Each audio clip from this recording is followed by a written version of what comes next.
The show starts in 2, 1. Welcome to the Drippy Faucet Podcast, hosted by your man, Jesus Flores, also known as J Flo. Today, I have this amazing person on my show. He's a friend, a close colleague, a leader in the community, someone who I hold in high esteem. His name is Victor Lee, everybody. And so earlier we were having this discussion that was kind of alluding towards like leadership in a downtrodden community. And so just to kind of briefly begin, what do you think, or what do you see, how do you know when someone's a leader? I think, and not only are there different types of leaders, I feel like there's also leaders in everybody.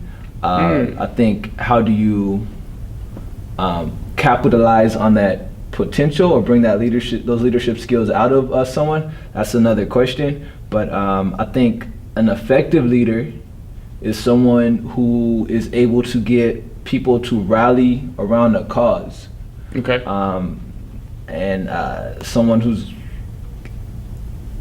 is inspirational, empowering, makes everyone feel valued, that they have a voice, and just creating opportunities for them to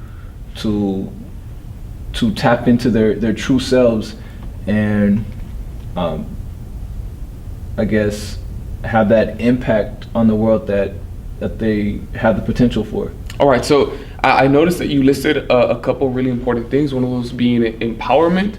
And so I'm really curious to know how your youth and your early adolescent period, between like your adolescent period and then your adult life, and how you might have developed some of those characteristics of leadership. And furthermore, I also know that you played college ball, right? And so I'm just wondering if there's a correlation between playing college ball at the level that you did and building some leadership skills. Man, so the first part was like experiences in like adolescence. Yeah. Man, that's a great question. This is a little bit of my background. I was born in LA, Inglewood area. By the time it was time for me and my brothers and sisters to go to school, my parents, who valued education, moved us out to like Diamond Bar, and we attended the Wanna Valley Unified School District, which is one of the highest ranked school districts in the state. We were living in Diamond Bar. We quickly found out we couldn't afford the rent. We moved to Pomona, but we stayed in that district. So my experience through I guess K through 12 wasn't the best experience in a way. I struggled in the classroom. I struggled socially. I was like hovered around a 2.0 GPA for most of the time. I did enough just to stay eligible for basketball. I struggled socially. I couldn't really identify with with most of my classmates. The school was mostly Asian and white. I felt like we were treated different by kids, by the staff. So I think. What do you mean you felt like you were treated differently? How were you able to tell that you were treated differently? In what sense? How did they treat you, etc.? So I teach math right now. Okay. And I kind of try to figure out like what got me on that path to being a math teacher, or where did I find, like what led to me becoming a math teacher. I look back in like elementary and middle school, when I was taking class like English and history or art that are like very subjective, like essays and poems and art, that you like drawings and paintings. It's really the teacher's discretion at what the grade is going to be, because they have to like analyze and grade it. But I was trying to figure out like how come I could draw a dog and the Asian kid next to me draws a dog my dog gets a C, his gets an A. Like, it just wasn't making sense to me. Or Right. like, how do you get my poem a B and the white kid next to me, their poem gets an A? Like, and I look Based at them off side of to what side. rubric? Yeah, what rubric? There's times. Yeah, I mean, I've been kicked off of out the classroom or sports teams because of things I found to be unfair. But anyways, when it came to math, whether the teacher liked me or It's not, very objective. it was very objective. When I solve a problem and it says x equals 4, like x equals 4, you know, whether they like me or You not. can't prove Yeah, that I should get a C on this. Right. So it was Test or very, whatever. very objective. And I just started finding success in math, and I felt like that's where I started to be valued more in math. So I kind of followed that path and chased it into college, studied math in college, and yeah, that's how I ended up as a math teacher. But just knowing that it came from not being valued or appreciated in other courses, which is a weird place for it to come from. So then let me ask you a follow-up question. Mm-hmm. Do you think that your experience as a child in this educational system shaped your longing to want to become a teacher in the future? Or if that's not relatable to you, why did you end up becoming a teacher? I don't want to become a teacher. You know what? When you talk to a lot of teachers, you ask them why they became a teacher. The common narrative is, oh man, I had this one dope teacher in middle school that pushed me, and it was like, yeah, bro, you can do it. Just believe in yourself. So I want to inspire kids. I never had that. Like, you never had one got teacher that inspired you? And if something like that happened, it wasn't genuine. It was like that textbook, it's fake. Pull yourself up by the bootstrap, or believe in yourself and anything's Get you. possible. I never had that, and I felt like I was like marginalized throughout my learning experience. And when I think about what we do for our kids now, my counselors never had me apply to college my senior year. They weren't pulling me in to see if I took the SATs or ACTs. And I considered myself like as an intellectual, and I feel like no one's really tapped into my own potential. So when I decided to become a teacher, it was almost like, dang, like I want kids who can identify with my experience to have somebody, you know? And I try to be that for my students who may feel misjudged or underappreciated or not valued in academic settings, when I believe that every kid has something to bring to that space. Okay. So what is one thing that you wish you would have known before you started teaching that you think could have made your life a lot easier coming into this space? I think you can see it more of like perhaps like a strategy, perhaps some advice. Like obviously you can hear all these different things, but at the end of the day, it's like something practical that you wish you would have known before you started working as a teacher. To just focus on the bigger picture. Focus on the bigger picture, your vision, your mission. What is the bigger picture? The bigger picture is that we want our students to be literate, critical thinkers. So not only do they have the ability to think critically about the world around them, that they have the skills to articulate that thinking, to share that knowledge, to explain their thinking. And when you focus on the bigger picture and what you want for these kids, the little day-to-day things that like those little responsibilities that the teacher has don't seem as draining, like the lesson planning, the grading, dealing with classroom management. You just focus on what you want as a whole, and that's like more empowering. Right, and I want to go ahead and echo what you've just stated about literacy and critical thinking skills, because I think unfortunately a lot of like Americans today are lacking those two skills, and it's a great indicator of why our society, our civilization is decaying. I think people not having those skills are allowing them to be easily manipulated by propaganda, by media, by all these different sources that don't have good intentions. And so I think that definitely having that as a goal, as a big picture goal for our children is definitely a good thing, because now we're going to be able to create people, or not create people, but help people find a path where they can find their own prosperity, where they can find their own happiness, whether it be finding X, Y, or Z. Yes, yeah. Nah, man, that's spot on. My philosophy when it comes to education is, again, it's our duty to make students literate, critical thinkers who leverage those skills to improve the conditions in which they exist in.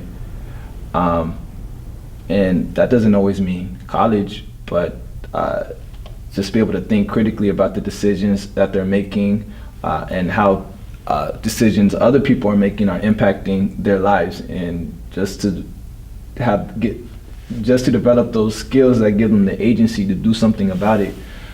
And I think that's the purpose of education, because in that sense it connects what they're learning, or those skills that they're developing, right, to how they can improve their own lives. Okay. It busts this little bubble that exists between what's going on in the schools and the outside community. Like, okay, these two worlds are now interweaved, and I think that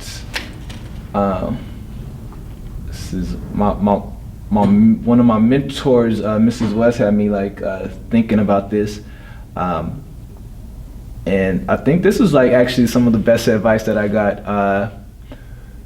It was my first year teaching. She told me that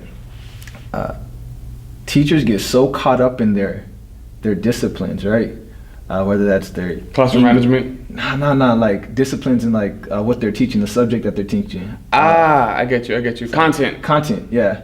Math or English, and we come in here wanting to nerd out with math, and, right. history, and the kids don't share that same passion. That same passion for mathematics or science or econ. Yeah, but if the purpose is to get kids to think critically and to articulate their thinking, these different subjects or content areas should just be different vessels in which they begin thinking critically. I feel that. So though a kid may struggle in math but loves English, that doesn't mean that they're dumb. Right.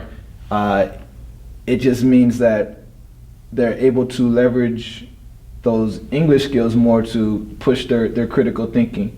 Ultimately, though, we have to teach them math because they're going to be judged on their math skills, which I think is I don't know, shouldn't be how the system's set up, but this is our system, and we have to teach them to play this game. But yeah, we just get so caught up in specific, the Pythagorean theorem. The Pythagorean theorem was drilled in my head. What am I going to have to use this for in real life? Yeah, man. We all get it. That always kills me. I was just telling my kids today, man, you are never going to have to use this in the real world.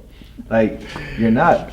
Yeah. But this is just another way to get you guys to think critically and develop your reasoning skills. Okay.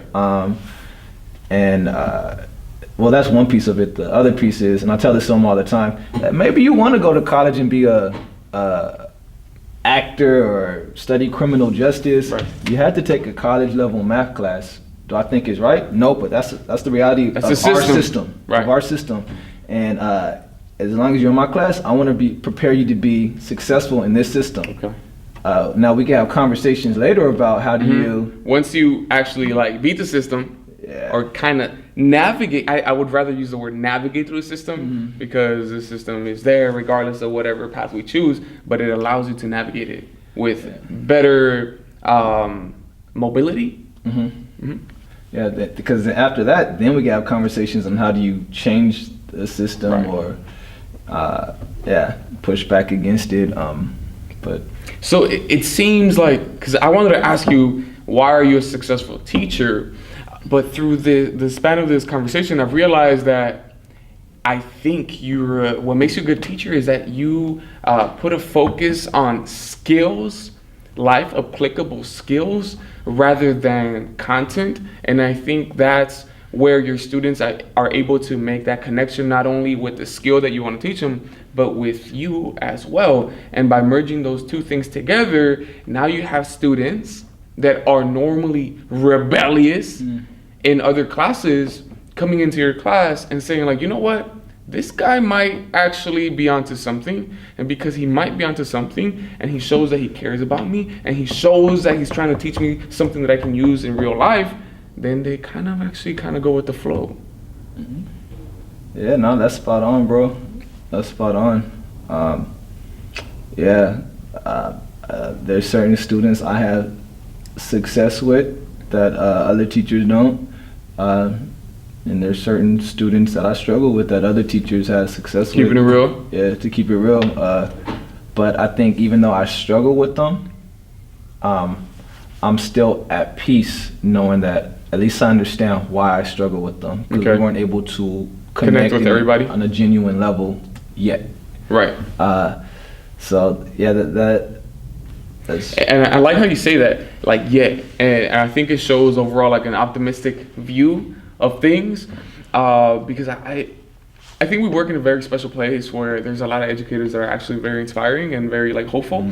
But I think there's a common thread amongst a lot of teachers, probably like the really, the ones that have been in the system for a long time and kind of don't care anymore, that just show up to get a paycheck. But they commonly simply don't really care too much. And they kind of detach really easily, and they're just like, well, you know what, I'm just gonna show up and get a paycheck. Yeah, and I think that cause we've had a lot of side conversations, and I may come off as like tough on teachers, but I think that those teachers who have developed those pessimistic or apathetic attitudes towards teaching, I think that they are teachers that this system has failed. I strongly believe that most teachers come in here for the right reasons, and they want to do right by the kids, but over time they felt like they were just fighting a battle that they couldn't win, and they kind of just gave up, and that's unfortunate, but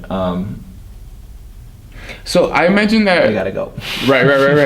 But then there's also like the whole question of like, how do they go, right? But we'll hold on to that conversation for a different time period. You got to where you are today, most likely, obviously due to your hard work, dedication, all that sort of stuff. And luck. I believe in luck. Who was your mentor? So who did you seek to be your mentor, or perhaps who wanted to mentor you? When you go, at least I got into education thinking like, dang, like, this system's messed up. When you go in here, it's gonna be you versus the world, and you got to prepare yourself for that. So you had like the I guy mentality. Yeah, and but I quickly found that when I got here, or first started teaching, or found this school, that wasn't true. And when I say that it was luck, this was the only place I interviewed for, and I took the job because the interview process was tough, and I just didn't want to go through that again. But it found out that I think this was a great situation for me, because I was placed in with people who believed in me from the start. My mentor, Mrs. West, she was an administrator. She was a vice principal. My first month into teaching, our principal quit, so she stepped in, filled that role. Sheesh. And she was investing in me from the beginning. Now, when I say investing in me as a teacher, most of that didn't come from the instruction piece. She kind of showed me how to play the game and navigate the system. How to ask for forgiveness, not permission. Sounds like something you got to tell your wife. Yeah, right. And how to focus on the whole child. Mm. Um, uh, Focus on the staff dynamics, because if the staff culture is not right, School culture overall. the school culture overall is gonna suffer. So from day one, she was like grooming me and preparing me to take on leadership positions, and I'm like super thankful and grateful for that, because she had no reason to. But she saw something in you, and she realized that you could be a potential leader in the future, and she's like, you know what, I want to go ahead and help this young man out, right? Mm-hmm. And then the year after, Dr. Maline came in, and I think he peeved me for a while, just my work ethic, like all the things I did for my students outside the classroom, how I'm usually one of the first ones here, and I'm for sure one of the last ones to leave every day, and just how much, I guess, hard work I put in. And then I think when he peeped that, he decided to also invest in me, show me the ropes, have me thinking bigger picture. But with him, he focused more on my why and the purpose of, help me develop my why and understand the purpose of our work, and what does it mean to be a black male teacher in urban education. And after understanding my why, it was just really empowering, and I just wanted to take it to the next level. So this kind of like takes us into like the cusp of our conversation, which is mentorship for youth, particularly for you, because I think our audience doesn't know this yet, but you have an advisory of black youth, right? I think spanning from the ages of like 14 to 18, somewhere around there. And so, New Age scholars. let's get it. So there's a connection between the people who have mentored you and now you taking this actionable step to change the world and the communities that we've been a part of, and being a mentor for these kids, right? And so I think I want to ask you, like, what has inspired you to take on this role as a mentor? It comes back to why I got into education, right? That I never had that teacher who was that mentor or encourager, pushed me, you know? And I wanted to be that for others, because you talk to people who are successful and they had that person, you know? They do. In fact, that's a very important component to become successful, but better yet, to transform oneself. I think we're very privileged in a sense, because we've had the opportunity to change who we used to be to become who we want to be today. And that's another aspect of this show, to be able to have our audience leave today with something that is going to give them an opportunity to change, transform, become a better person, and then as a result also have an ability to change the world around them. Right? And so I'm really impressed by the work that you have been able to do with your kids. And recently I was able to see one of your posts, and I think this post was your kids, and they're creating these vision boards of I think how to create their future or envision their future. I would like you to elaborate a little bit on that. Yeah, so there's this sense of hopelessness that our kids battle, and growing up in the hood, and we could talk about the socioeconomic conditions that contribute to this feeling of hopelessness. But I feel like they have every reason to not have hope. You know, having growing up in single parent homes, having their homies killed, best friends in jail, parents in jail, witnessing violence, whether that's gang violence, domestic violence. These kids that just have so much trauma, and they're hurting and they're in pain, and that easily translates into losing hope. I think one great strategy to combat that is understanding your purpose, what you're here for, what you're passionate about, and from that creating goals, and creating goals to help you fulfill your purpose. Maybe you don't know your purpose. That's fair. Creating goals to help you figure out your purpose. Because I feel like once you know what you're here for or what you're meant to do, Right. you have hope. Right. So this project, when we had them create vision boards, it's just something that's symbolic, that lets them know, like, no, I have plans. I want to be something. I want to be someone. I'm going to be someone, and just give them that daily reminder that to keep pushing, to keep going. There's a path for me. Right. And I imagine that it's incredibly difficult to see your future when everything that's immediate is negative, right? You might try to make a change, and then you go outside, and then you see the homies doing a bunch of scandalous things, and then you have to make a choice.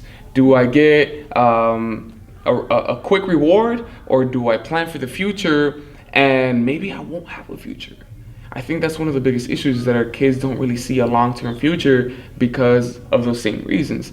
They see a homie get killed, maybe their parents have left them, and so what can we do, if not structurally, immediately, to help our kids focus on the future rather than focusing on what's right in front of them? You know, I think that's also where mentoring comes into Okay. play. Exposing them to different environments, to different people, bringing them out of this little bubble. Because if they're only seeing, like you said, like violence, and they're only experiencing poverty, everything else that they hear is just lip service, because it's just not a reality for them. Right. Now, a mentor can bring them out of that environment. I'll take kids to colleges. We went camping, to the movie theater, to a restaurant. Like, it will surprise you how many kids never been to like a restaurant where they're served by a server. I took them there. I was cutting my chicken with a fork and a knife, and they said, "Mr. Lee, why you eating white?" I was like, "What are you talking about, bro?" Like, bro, I'm just eating food. I'm using my fork and my knife. Like, Right. Yeah, so I think that's a mentoring plays a huge role in that sense, that you expose them to different people and different environments,